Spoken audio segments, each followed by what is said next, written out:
Elmo comes across Gordon setting up a chessboard in the yard as he plans on playing chess with Alan today. Since he always loses, he's going to practice first with the help of his new book, How to Be a Better Chess Player. Almost disappointed that he cannot help. So, Gordon asks him to assist in setting up the pieces. Elmo notices the different ways they can be grouped before realizing it's the colors of the pieces that helps separate them equally.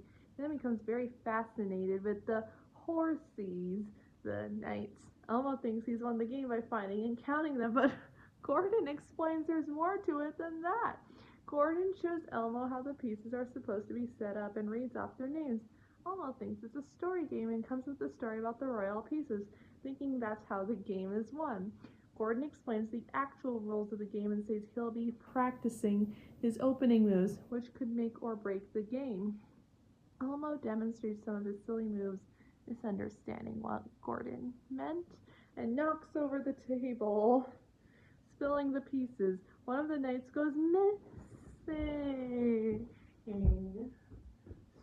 So Gordon tries substituting it with a salt shaker until it is found again.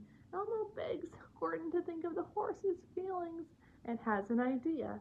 Elmo puts up a flyer advocating a search for the missing piece that only Elmo can read, made up of scribbles, simple words, and drawings.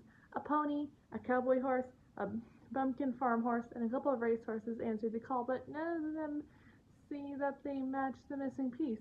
A knight in armor also arrives, since the piece is likewise called a knight, but finds he doesn't match either. When Alan shows up among the confusion, two racehorses, Epitaph and Fortune Cookie, have stopped running and are playing their own game of chess.